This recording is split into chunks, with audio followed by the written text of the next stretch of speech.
අපි මුලින් ඉඳලා පටන් ගමු කතා නැද මුලින් ඉඳන් පටන් ගමු වෙලාව මුලින් ඉඳන් දෙන්න හරි right thank you එහෙමනම් ආයෙත් ඊයේ ජනාධිපතිතුමා කියනවා එතුමා ව්‍යවස්ථාපිත ඒකාධිපති කෙනෙක් නෙමෙයි කියලා මොනවටද බය වෙන්නේ කියලා එතුමා අපෙන් අහනවා අපිට කියනවා විපක්ෂයේ අනික් කණ්ඩායම් එක එකතු වෙන අවස්ථාවක් නැහැ මොනවටද විරෝධතා කරන්නේ ඒවා අනවශ්‍යයි කියලා ඒත් එක්කම එතුමා විපක්ෂත් එක්ක පැටලිච්ච අවස්ථාවේදී අපිට තේරුම් ගියා හොඳටම 2026 අවුරුද්දේ කිසිම විදියකට ඡන්දෙකුත් අපිට බලාපොරොත්තු වෙන්න බෑ කියලා.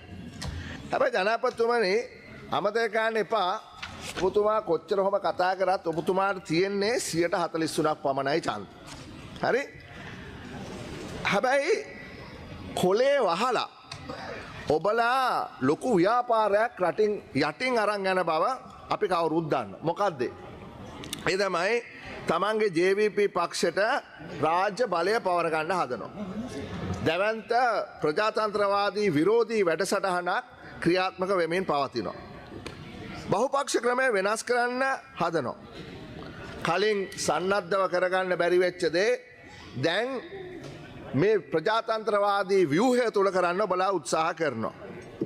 ඔබලා සමහර වෙලාවට කියනවා අපි යන්නෙත් නෑ අපිව යවන්න දෙන්නෙත් නෑ වගේ කතාවක්.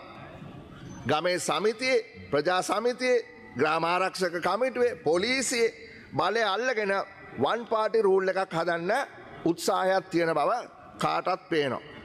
ඉතින් ඒ නිසා ප්‍රජාතන්ත්‍රවාදය පිළිගන්න බහුපක්ෂ ක්‍රමය පිළිගන්න බහුතර ජනතාව වෙනුවෙන් විපක්ෂයේ පක්ෂ වලින් විරෝධතා අවශ්‍ය වෙන අවස්ථා තියෙනවා.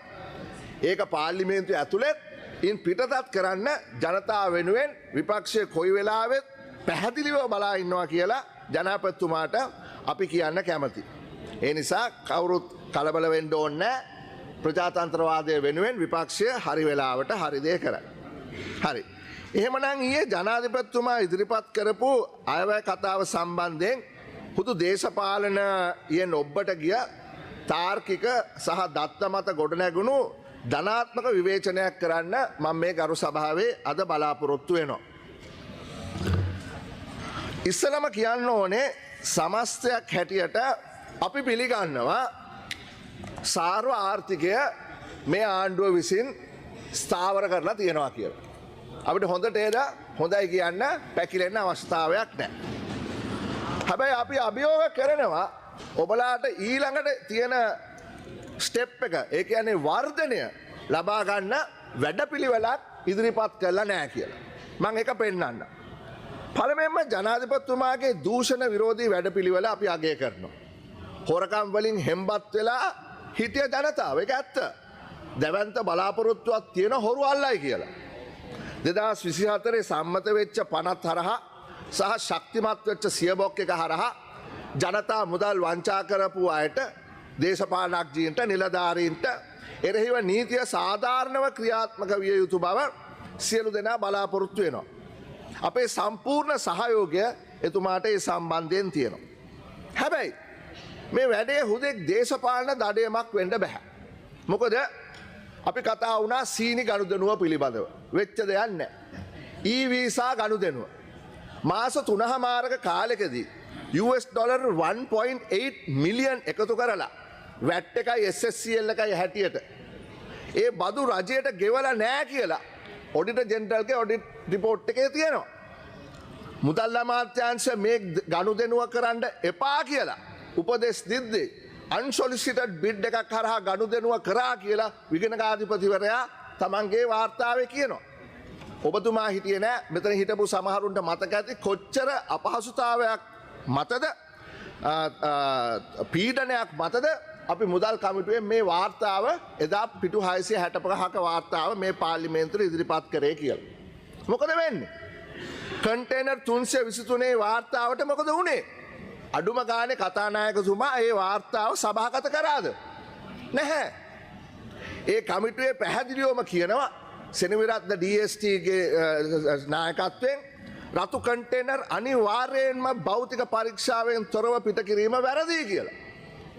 රේගුවේ දැවන්ත තදබදයක් තිබුණා කියලා ඒ නිසා තමයි මේ නිදහස් කිරීම කළේ කියන එක පිළිගන්න බෑ කියනවා. මේ ගනුදෙනුවට සම්බන්ධ අය නම් කරලා ඔවුන්ට විරුද්ධ ක්‍රියාමාර්ග ගන්න කියලා එක කියනවා. නමුත් ඔබලාගේ රජයේ ඒ වෙනුවට ඒ නිලධාරීන්ට ප්‍රමෝෂන් එකක් දීපු බව තමයි අපිට ආරංචි වෙන්නේ. අලුත්ම කතාබහ තමයි මේ ඩබල් කැප් වැඩි. 1775ක් ඩබල් කැප් ගන්න. අඩු දින ගණනක් දීලා ටෙන්ඩර් බෙන්ඩර් එකක් කරලා වැඩේ කරන්න යනවා කියලා තමයි අපිට ආරංචි වෙන්නේ. කතානායකතුමා ඊයේ ජනාධිපතිතුමා වැඩේ ෂේප් කරන්න උත්සාහ කරා. මන්ත්‍රීලා 225 දෙනාට ඔබතුමාත් ඇතුළුවද දවන් දන්නේ පාවිච්චි කරන්න මේ වාහන දෙනවයි කියලා කියනවා. ජනාධිපතිතුමා කියන අතරදී මේ එයි ප්‍රොකියුමන්ට් එක ගැන කතා කරනවා දූෂණය කරන්න දෙන්න බෑ කියලා කියනවා. නමුත් ප්‍රොකියුමන්ට් ගයිඩ්ලයින් වල මොකද තියෙන්නේ? දින 42ක් දෙන්න ඕනේ ටෙන්ඩර් එකක් වහන්න කලින්. නමුත් දුන්නේ දින 12යි. ආයතන කිහිපයකට අයිතිවාසිකමක් තියෙන්න ඕනේ ටෙන්ඩර් එකට ඉදිරිපත් වෙන්න. නමුත් ඉතාමත්ම පටු කොද්දේසි එකක් හෝ දෙකක් විතරයි කම්පැනි මේකට ඉදිරිපත් වෙලා තියෙන්නේ. තව ප්‍රශ්න ගණනාවක් තියෙනවා. මගේ මතය නම් ගරු කතානායකතුමනි මේ ටෙන්ඩර් එක සස්පෙන්ඩ් කරන්න. මේක ඉන්වෙස්ටිගේට් කරන්න. පගා දීලා 159ටමත් විපක්ෂයට කැප් දෙනවයි කියලා මේ වැඩේ ෂේප් කරගන්න අපි සූදානම් නෑ කියන එක ඉතාමත්ම ඕනකමින් මං කියන්න කැමතියි. අද උදේ කතානායකතුමා මට කෙනෙක් කෝල් එකක් දාලා කතාවක් කිව්වා. මේ ඊයේ පෙරේද විවෘත කරා පීපල්ස් බැංකුවේ ලොකු ගොඩනැගිල්ලක් මේ යූනියන් ප්ලේස් එකේ විශාල දකින්න නැති වීදුරු ගොඩනැගිල්ල. ඒකේ මහ විශාල වංචා සිද්ධ වෙලා තියෙනවා කියලා ඒකේ හිටපු බෝඩ් එකේ ඩිරෙක්ටර් කෙනෙක් කිව්වයි කියලා ඒ ඩිරෙක්ටර්ව අයින් කරා කියලා අපිට පැමිණිල්ලක් ලැබිලා තියෙනවා. මෙහෙම වෙන්න බෑ. යම්කිසි වංචාවක් සිද්ධ වෙලා තියෙනවද මොන දේශපාලන පක්ෂයේ බලේ ඉන්නකොට ඒක උනේ කියන එක අදාළ වෙන්න බෑ. හරිනම් මේ වැඩපිළිවෙල ක්‍රියාත්මක කරනවා නම්.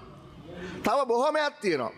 හැබැයි සත්‍ය වශයෙන්ම දූෂණයට එරෙහි වෙනවා නම් පක්ෂපාත ભેදයකින් තොරව ඉෂ්ට කරන්න කියලා මම ගරු ජනාධිපතිතුමාගෙන් බොහොමත් ඕනකමින් ඉල්ලනවා. ඒත් එක්කම තව වැදගත් කාරණාවක් තියෙනවා. මේ ප්‍රොසීජර්ස් ඔෆ් ක්‍රයිම් ඩිවිෂන් එකේ හෙඩ්ක්වෝටර්ස් එක මේ ළඟදී විවෘත කරා. පොලිසිය භාරගරු ඇමතිතුමා මෙන්න මෙහෙම කතාවක් එතනද කිව්වා. ඔහු කිව්වා අවුරුදු ගාණක් තිස්සේ 75ක් තිස්සේ රුපියල් ට්‍රිලියන 8ක අපි ලංකාව ණය අරගෙන තියෙනවා. හැබැයි ඇත්ත වශයෙන්ම වත්කම් තියෙන රුපියල් ට්‍රිලියන 2යි. රුපියල් ට්‍රිලියන 6ක් හොරකම් කරා වගේ කතාවක් තියෙනවා. මෙයා අල්ල ගන්න ඕනේ කියලා එතුමා කිව්වා. මේකට ඉතිහාසයක් තියෙනවා. ඒ තමයි විගණකාධිපතිවරයා දැන් වසර කිහිපයකට කලින් ඔහු සහ මුදල් අමාත්‍යාංශය අතර තියෙන පරස්පරයක් නිසා තමයි මේ කතාව ජනගත වෙලා තියෙන්නේ. ඇත්ත වශයෙන්ම ට්‍රිලියන් 6ක් කවුරුත් හොරකම් කළා නැහැ. යම්කිසි හොරකමක් සිද්ධ වෙලා තියෙන බව අපි කවුරුත් දන්නවා. නමුත් මෙතන ගැටලුව තියෙන්නේ වත්කම් තියෙන්නේ සමහර වෙලාවට එන වෙන ආයතනවල. නමුත් ණය තියෙන්නේ මුදල් අමාත්‍යාංශය. ඒක තමයි ඇත්ත කතාව. මේක අවුරුදු ගාණක් තිස්සේ කරෙක්ට් කරන්න උත්සාහ කරනවා. මුදල් අමාත්‍යාංශය කියන්නේ තවත් අවුරුදු 6ක් 7ක් යයි කියලා මේ වැඩේ නිදහස් කරගන්න. ඒ නිසා අපි කතා කරනකොට ජනතාවට අඟවනකොට මෙන්න මෙහෙම පල් හොරකම් තමයි වෙලා තියෙන්නේ කියලා මං හිතන්නේ අපි මීට වඩා රෙස්පොන්සිබල් වෙන්න ඕනේ කියන දේවල් සම්බන්ධයෙන්. දැන් අපි යමු ආයවැයට ගරු කතානායකතුමනි. 2022-23 කඩාවැටුණයින් පස්සේ ආර්ථික 2024 වෙනකොට ස්ථාවර භාවයකට ගෙන්න එදා රජයට හැකි වුණා. ඒක ඇත්ත. මහ ජනතාව දැඩි කැපකිරීමක් කරා. ඒක ඇත්ත. 2024 ජනාධිපතිවරණයට අනුර කුමාර දිසානායක මැතිතුමා ඉදිරිපත් වෙනකොට 70% තිබිච්ච උද්දමනයේ 100% බැහැලා තිබුණා. 35% තිබිච්ච පොලි අනුපාතයේ 8%ට අඩු වෙලා තිබුණා. රුපියල් 370ට ගිය ඩොලර් එක රුපියල් 294ට අඩු වෙලා තිබුණා. හැබැයි ඊයේ ජනාධිපතිතුමා ඒකට ක්‍රෙඩිට් ගන්න උත්සාහ කරා අවුරුද්දකින් වෙච්ච දෙයක් කියලා. ඒක එහෙම නෙවෙයි. ඒ කරපු පුද්ගලයන්ට ඒ කැපවෙච්ච අයට ජනතාවට අපි ඒ ක්‍රෙඩිට් එක ලබා දෙමු. හැබැයි අද වෙනකොට ඩොලරය රුපියල් වලින් 307ට ගිහිල්ලා තියෙනවා. එන්න රුපියල බාල්දු වෙමින් පවතිනවා. ඉතින් ස්ථාවරභාවය ඇත්ත වශයෙන්ම ක්‍රියාත්මක කරනවා නම් කොහොමද ඒක කරන්න කියන එක ජනාධිපතිතුමාට කල්පනා කරන්න සිද්ධ වෙනවා.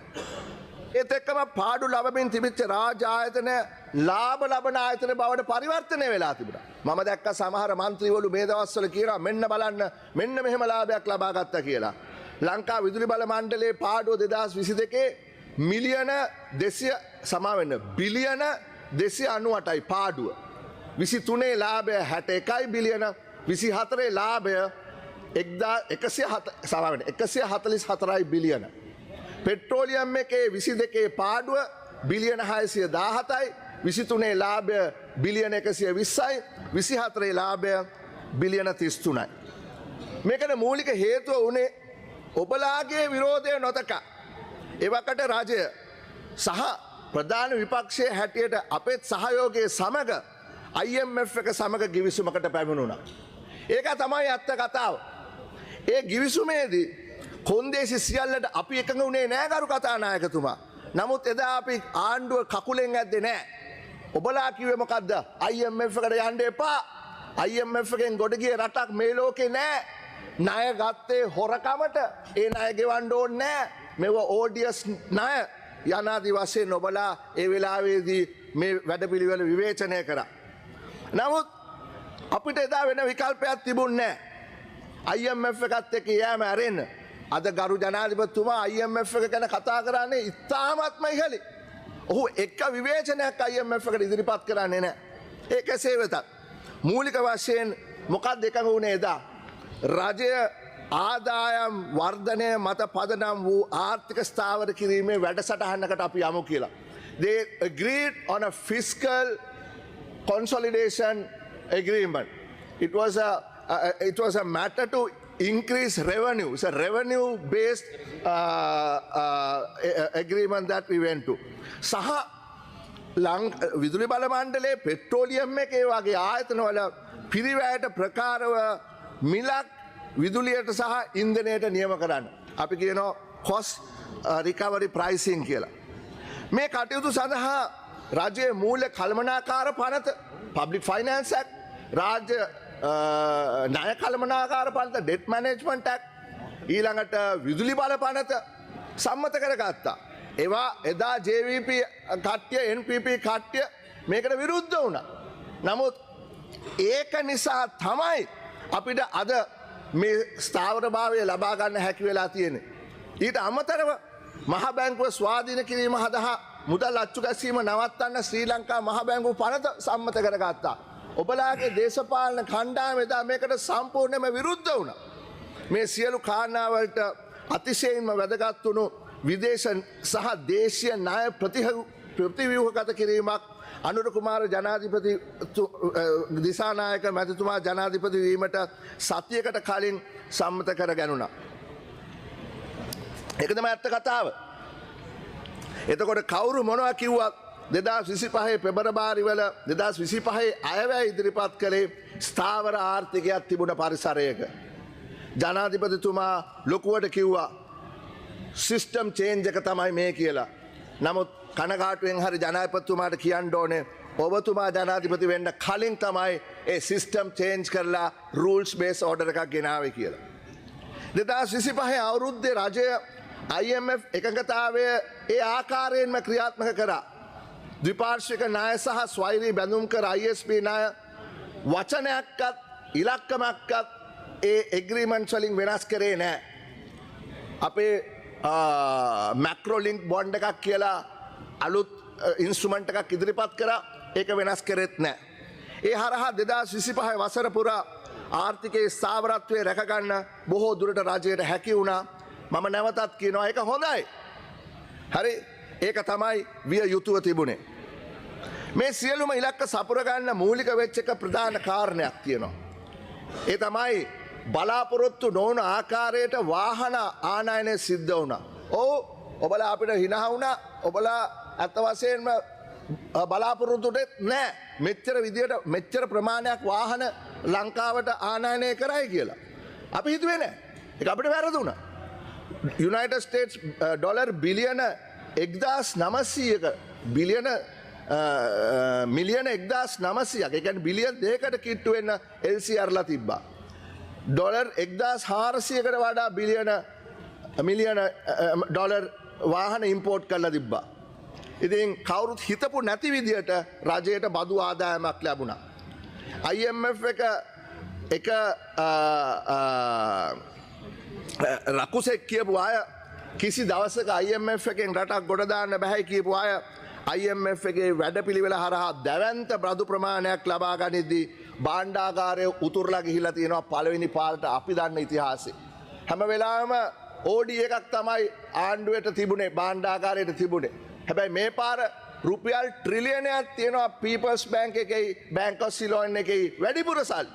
එතකොට මෙතනදී මේ සල්ලි කොහොමද අපි පරිපාලනය කරන්නේ කොහොමද මේ සල්ලි මැනේජ් කරන්න කියන එක පිළිබඳව අපිට මං හිතන්නේ ආණ්ඩුවට මීට වඩා අවධානය යොමු කරන්න වෙනවා. මොකද එවැනි මුදල් ප්‍රමාණයක් බලාපොරොත්තු වෙච්ච නැති මුදල් ප්‍රමාණයක් ලැබිලා OD එක කෑෂ් මේ සර්ප්ලස් එකක් වෙනකොට අඩුම ගානේ ඊයේ ජනාධිපතිතුමාට තිබුණා කොහොමද මේ බදු ප්‍රමාණයකින් බදු යම් ප්‍රමාණයකින් හෝ අඩු කරන්න කියලා ජනතාවට සහනයක් ලබා දෙන්න. ඡන්දයට කලින් ඔබලා බොහෝ දේ පොරොන්දු වුණා cost of living සම්බන්ධයෙන්. බදු සම්බන්ධයෙන් විතරක් කතා කරොත් කිරිවල බිත්තරවල අත්‍යවශ්‍ය ආහාරවල ඖෂධවල පාසල් පොත්වල උපකරණවල කෘෂි උපකරණවල පොහොරවල සූර්ය පැනල්වල උපාංගවල පුනර්ජනනීය ජනයන්ත්‍රවල දේශීය මෘදුකාංග නිෂ්පාදනවල IT සේවාවල වැට් බද්ද අයින් කරනවා කියලා කිව්වා. හැබැයි මොකද කරේ ඒ තිබිච්ච සමහර ඒවා එහෙමම තිබ්බ 18ට සමහර ඒවා බිඳුවේ ඉඳලා 18ට වැඩි කරා. ඉතින් ඒ නිසා වැට් බද්ද ඊයේ නිදහස් කරනවා වෙනුවට මොකද්ද කරේ වැට් බද්දට අයවේ යුතු කණ්ඩායම තවදුරටත් පුළුල් කරා. ඒ කියන්නේ සාමාන්‍ය කඩයක් කරන පුද්ගලයාට ගරු කතානායකතුමා මාසකට මිලියන් 5ක් යනවා නම් එයාට වැට් එක වදින්නේ නැහැ. එයාගෙන් වැට් එක ගහන්නේ නැහැ. නමුත් ඊයේ එක මිලියන 3.6ට අඩු කරා. ඒකෙන් කියන්නේ දවසකට සමා වෙන දවසකට රුපියල් ලක්ෂයක් බිස්නස් එකක් තියෙනවා නම් ඒ පුද්ගලයාට වැට් එක ගහන්න වෙනවා. එතකොට ඒකෙන් මොකද වෙන්නේ? කුඩා ව්‍යාපාරිකයාට වැට් එක ගහන්න වෙනවා. එයා ඒක තමන්ගේ ප්‍රොෆිට් එකෙන් අඩු කරගන්නේ නැහැ. ඒක කෙලින්ම පාරිභෝගිකයාට යනවා. ඒ හරහා ජීවන වියදම වැඩි වෙන එක තමයි වෙන්නේ. ඒත් රටේ ජනතාව දැනගත්තොත් හොඳයි මේ දේ කරන්නේ ඕනවටත් වඩා හැකියාවක් තියෙද්දි බද්ද අද ගහන බද්ද අඩු කරන්න. ගරු කතානායකතුමා ඒ සම්බන්ධයෙන් IMF එකත් එක්ක අඩු ගානේ එක සාකච්ඡාවක්වත් ජනාධිපති දිසානායකගේ රජය පැවැත්වුවේ නැහැ කියන එක ඉතාමත්ම කනගාටුවෙන් හරි අපිට කියන්න සිද්ධ වෙනවා. Tamanට ඡන්ද දීපු ජනතාව පාපිස්සර දැම්මා කියන්නේ මේක තමයි. බොහෝ අය බලාපොරොත්තු වුණා ඊයේ අයවැයෙන් අඩු ගානේ 2026 වසරටවත් යම් බදු සහනයක් ලැබෙයි කියලා. නමුත් එහෙම දෙයක් නැහැ. මේ දැවැන්ත බදු ඒ විදියටම තියෙනවා. ඒ වෙනුවට මොකද වෙන්නේ? 2027 ඉඳලා දේපොළ බද්දක් ක්‍රියාත්මක වෙනවා. ඒකන කවුරුත් කතා කරේ නැහැ. 2026 අවුරුද්ද පුරාම ඉඩම් මැනුම් කරන්න ඔප්පු බලන්න රජය ක්‍රියාත්මක වෙනවා. ඊයේ ජනාධිපතිතුමා කිව්ව පොඩි අදහසක් දෙකක් සමහර වෙලාවට ග්‍රවුන්ඩ් එකක් වැලියු කරන්න එක විදියකට ඉන්ඩස්ට්‍රියල් ප්‍රොපර්ටි එකක් වැලියු කරන්න තව විදියකට වගේ කතාවක්. හැබැයි කිව්වේ නැත්තේ මොකද්ද? 2027 පළවෙනි කාර්තුවේදී මේ දේපොළ බද්ද ගහන්න එකඟ වෙලා තියෙනවා ගරු ජනාධිපතිතුමා IMF එකත් එක්ක. ඒකෙදුමා ඊයේ කිව්වේ නැහැ. ඒ නිසා බලාපොරොත්තු වෙන්න 2027 වෙනකොට දේපොළ බද්දක් ගෙවන්න. ඊළඟට මම අහගෙනයි කොළඹ විශ්වවිද්‍යාලයේ ආර්ථික අංශයේ හිටපු ප්‍රධානී මහාචාර්ය සිරිමල් අබේරත්න මහතා මේ ළඟදී කතාවක් කරා කරු කතානායකතුමනි. ඔහු කතා කරා unseen